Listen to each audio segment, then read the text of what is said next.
இப்ப இம்யூனிட்டி வரத்துக்கு என்னென்ன விஷயங்கள் எடுத்துக்கணும் சார்? ப்ராப்பர் ஃபுட்டுமா டைமிங்க்கு எடுத்துக்கோங்க. ஹெல்த்தியாக சாப்பிடுங்க. மோர் சாப்பிடுங்க, தயிர் சாப்பிடுங்க, நெய் சாப்பிடுங்க, பால் குடிங்க. இன்றைக்கி எத்தனை பேர் பால் சாப்பிட மாட்டேன் பிடிக்காதுன்னுவான், வெங்காயம் சாப்பிட மாட்டேன்னுவான், தயிர் சாதம் சாப்பிட்றதில்ல, ரசம் சாதம் சாப்பிட்றதில்ல. ரசத்தில் எவ்வளோ பெனிஃபிட் தெரியுங்களா? பூண்டு, பெருங்காயம், ஸோ இது ஜீரகம், அப்புறம் மிளகு. மிளகு, இவ்வளோ ஐட்டம். இதெல்லாம் எவ்வளோ அற்புதமான விஷயங்கள் இதெல்லாம். எத்தனை பேர் ரசம் சாப்பிட்றாங்க? இதெல்லாம் பண்ணணும். சின்ன வயசுல சொல்லிக் கொடுக்கணும். நீ சரியாக இருந்தாலும் அவங்க சரியாக இருப்பாங்க. பீஸா, பர்கர், லொட்டு சாப்பிடு. தான் டேஸ்ட்டுக்கு வேண்டான்னு சொல்லி என்றைக்கு ஒரு நாள் ஆசைப்படுறோம், சாப்பிட்லாம். இம்யூனிட்டிங்கிறது நம்ம சின்னதுலேருந்தே வருதுதாம்மா.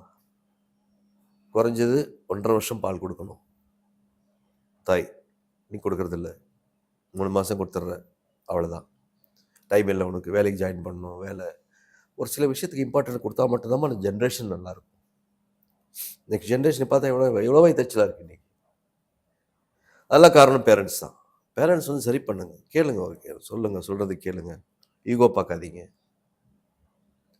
சின்ன சின்ன பசங்க லைஃப் நாஸ் பண்ணுறாங்கம்மா இன்றைக்கி எத்தனை பசங்க குழந்தைங்க ஸ்கூலுக்கு போய் ஆகி போகிறாங்க தெரியுமா? என்ன ரீசன்? அம்மா அப்பா சரியில்லை. லேட்டாக எழுந்துக்கிறது விடுமா. காலைல எழுந்த உடனே ஹோம் ஒர்க் டமா டிவி கிளம்பு, ஒன்றும் பதிமாக குளிக்காது, அவன் கக்கூஸ் போகிறது மறந்துடுறான், ஸ்கூலுக்கு போய் போகிறான். தப்பு எங்கே ஸ்டார்ட் ஆகுது பார்த்தீங்களா? இதெல்லாம் கொஞ்சம் யோசிக்கணும். பேரண்ட்ஸுக்கு ஒரு அவேர்னஸ் வரணும், யோசிக்கணும், சரி பண்ணணும். பண்ணால் ஆட்டோமேட்டிக்காக நம்ம ஒன்று ரெடி ஆகிட்டு இருக்கோம். நீங்கள் ஆரம்பத்தில் கோட்டை விட்டுட்டு 20 வயசில் வந்து இவனுக்கு இந்த மாதிரி பண்ணணும், சரி பண்ணி கொடுங்க அப்படின்னா கடவுளால் கூட முடியாது.